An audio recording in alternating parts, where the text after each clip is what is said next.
Temos que ter uma infraestrutura, está aí o PAC, falta o quê? O terceiro componente, uma pesada reforma educacional. Essa reforma educacional está em curso, visando, portanto, criar as condições gerais de facilitação para o tal desenvolvimento sustentável. Por isso, a batalha vai ser dura, muito dura, porque agora nós estamos numa outra etapa da economia em que as corporações não têm alternativa. E há um estudo de Harvard, que foi publicado na Folha, e que eu só posso aqui resumir rapidamente, que mostra como hoje no Brasil caiu o nascimento de crianças, e portanto isso coloca o capital numa situação complicada do ponto de vista de manutenção de suas estratégias de extração de lucro. Por quê? Tirar a gente do campo não dá mais. Só tem 16% de pessoas no campo hoje, portanto essa fonte secou. Introduzir mais taxa maior de participação da força de trabalho no mercado secou. A taxa de introdução do homem no mercado é elevada e a mulher já chegou a 73%. Portanto, essa fonte secou também. Outras alternativas que ele examina, investimento, poupança, etc., não tem sustentação. Portanto, só resta dizer. Estimulando sim. Só resta maternidade de um ano. mexer na produtividade. E ele cita o ano em que isso vai ser fatal para as corporações. É o ano de 2020. Em 2020, esgotam-se todas as possibilidades de você lidar com outras variáveis que não a produtividade, que são sempre preferidas pelo capital. O capital não gosta de educar muito. Mas ele não tem jeito agora. Para ele poder aumentar a produtividade, só vai restar isso, ele vai ter que mexer no grau de instrução e, portanto, ele tem que controlar o processo, ele tem que controlar a educação, ele tem que aumentar o controle político e ideológico sobre a educação, para que ele possa confortavelmente agora expandir quando seja necessário. Ora, este processo, depois vocês analisem melhor o texto, este processo que o Abate descreve vai construir uma base alargada de mão de obra, porque imagine o que aconteceria aos fluxos de investimento e de rendimento. Imagine como as corporações poderiam prestar conta dos seus fluxos de retorno se estreitasse a base de formação e eu dependesse da produtividade. Os salários elevariam, porque se tiver uma base pequena e ela tiver que ser qualificada, eu estou fatalmente envolvido num processo de maximização de salários. Se eu for depender de produtividade, eu preciso alargar a base, porque se eu alargo a base, eu derrubo o salário. Ah, mas tem invenção? Bom, vamos lá para os Estados Unidos de novo. Ele descreve muito bem esse processo, descreve muito bem esse processo dentro dos Estados Unidos. E ele mostra como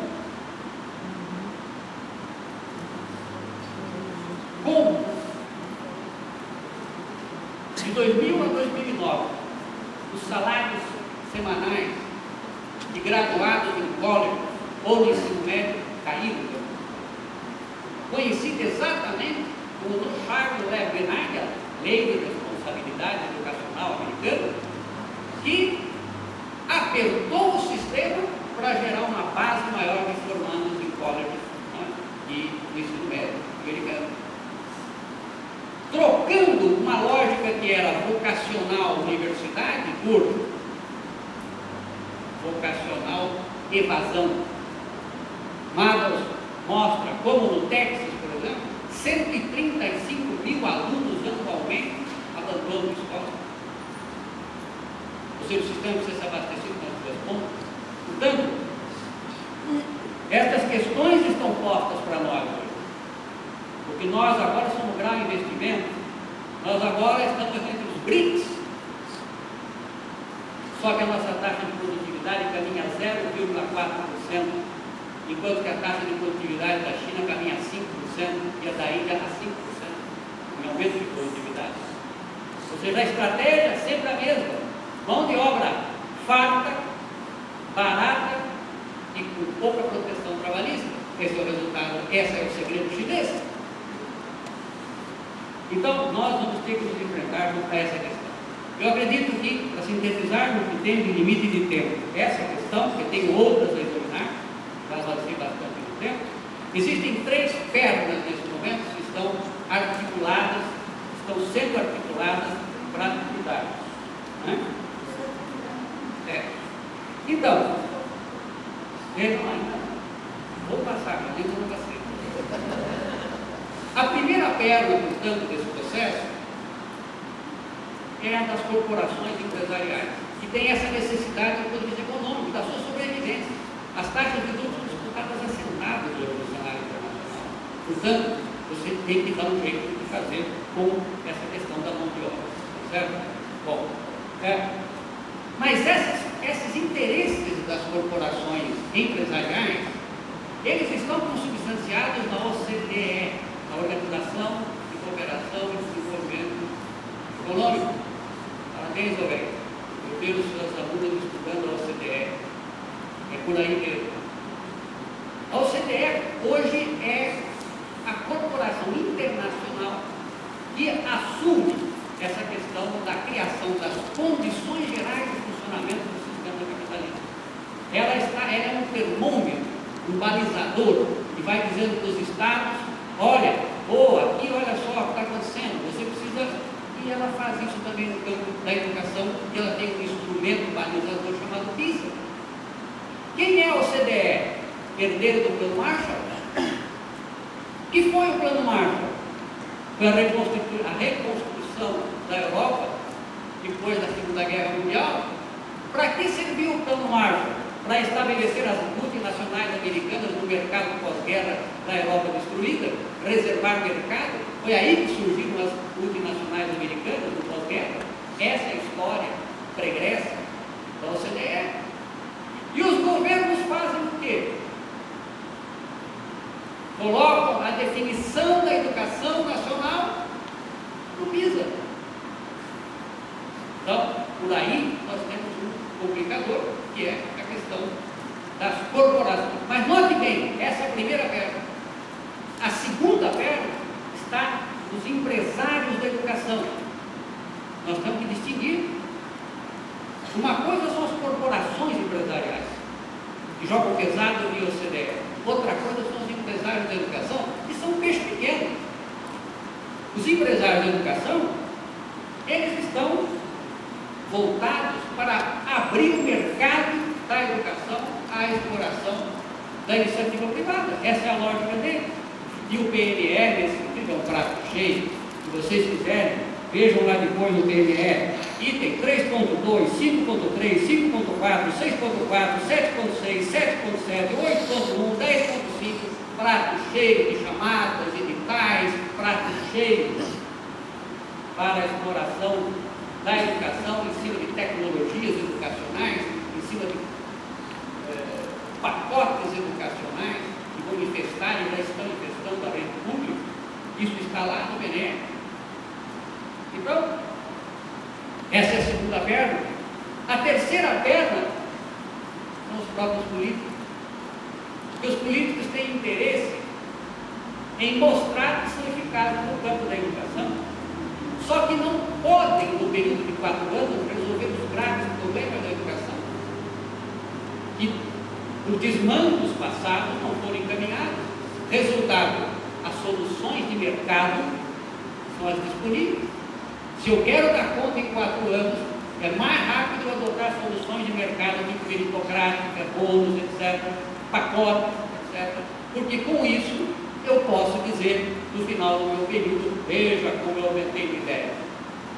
Certo? Portanto, votem em mim de novo.